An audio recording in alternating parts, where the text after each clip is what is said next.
Dans cette dernière vidéo concernant le tir canon, nous allons maintenant appliquer la plupart des modificatifs de lancer 2D et voir l'impact de la plupart des paramètres. Donc nous sommes dans cette position ici avec notre cible qui est le F80 là. Lui s'est déjà déplacé et il nous reste nous à nous déplacer. Donc nous sommes ici, nous avons une vitesse de 3.5, nous allons donc avoir 3 points de déplacement. Donc on voit que en 3 points, 1, 2, 3, on peut assez vite se retrouver en bonne position de tir.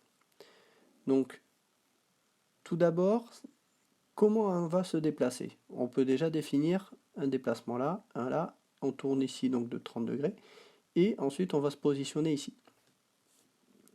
On peut partir sur cette idée là. On peut se dire le premier point de déplacement, on reste en level. Le deuxième point ici, et on fait donc 30 degrés à droite. Mais il faut aussi penser à se référer à l'integrated turn chart. Donc ici, nous sommes à une altitude 18, à la bande, donc bande MH, avec une vitesse de 3.5, il faut se référer ici. Donc si on fait un point de déplacement et ensuite on tourne de 30 degrés, on est dans le cas du virage HT. Voilà. À prendre en compte, on va voir ensuite pourquoi. Et le dernier point de déplacement, ici. On a terminé nos déplacements. On va maintenant effectuer un tir canon. On est bien à portée, on est à portée 1. Donc on va pouvoir utiliser ce paramètre-là, il faut un score de 3 ou moins. Mais nous allons aussi appliquer le gun sight mode. On a fait un virage en HT. On va devoir donc appliquer un +1 ici. Donc si on lance le dé, on va déjà voir quel score on fait. On fait un score de 7. Donc le score de 7, auquel on va donc appliquer le modificatif du gun sight, donc +1, ça nous fait un score de 8. On voit qu'on en est très loin du score qu'on doit faire. Ensuite, l'angle off. Sur quel angle off on est? On le voit, hein, si on se prend la line of sight, on est clairement sur l'angle off 30 degrés. Donc si on se réfère aux cartes ici, angle off 30 degrés, il n'y a pas de modification, +0. Donc on reste toujours sur ce score de 8. Si par exemple on est sur un cas d'un pilote vétéran, on va appliquer -1, on passe ensuite donc à 7. Mais on voit que là déjà, si on applique tous ces paramètres là, on est très loin du score de 3, on n'arrivera jamais à avoir 3. Donc dans le cas que l'on a ici, ce serait un raté. Mais, petite subtilité, c'est pour ça que je voulais vous montrer cette situation, nous avons effectué un virage, on l'a dit, en HT.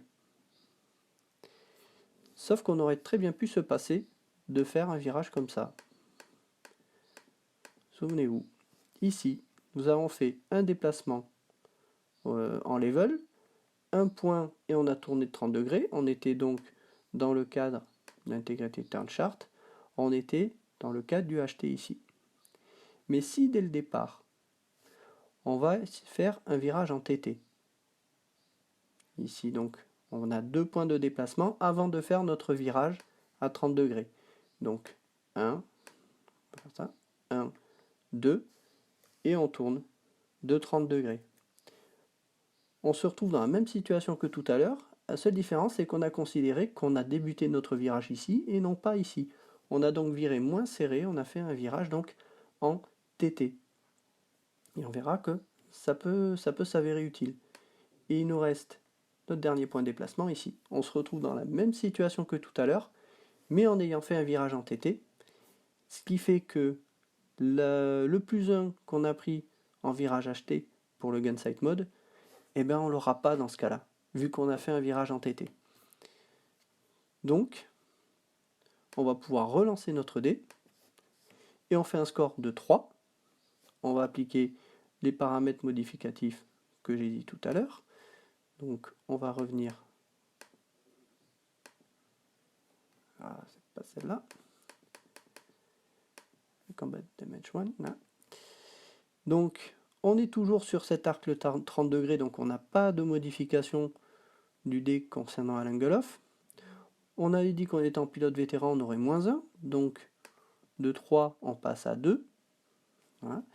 Et on n'a pas de modification concernant le gun sight et le gun sight turn rate, vu qu'on a fait un virage en TT et non pas en HT. Donc vous voyez la petite subtilité. Voilà. Autre chose qui est intéressant aussi, c'est la taille de l'avion. Target Aircraft Size. Ça, vous pouvez vous référer également ici.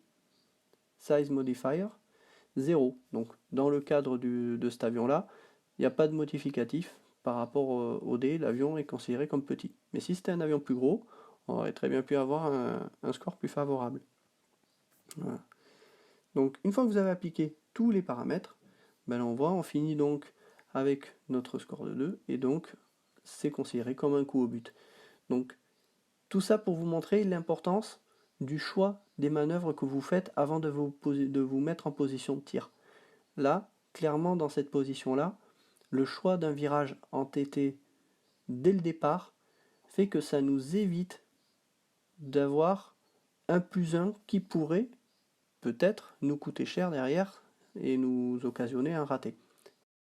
Pour conclure le tir canon RR, comme vous pouvez le voir, cela ne présente pas de difficulté particulière à partir du moment où on a bien compris ces notions d'angle off et l'impact des différents modificateurs de dés.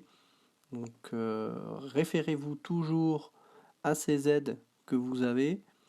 Si vous avez des doutes sur l'angle off, référez-vous à nouveau au diagramme correspondant et c'est relativement simple. Dans la prochaine vidéo, nous allons voir ce qu'il se passe lorsqu'on a un coup au but et donc déterminer les dégâts de l'appareil.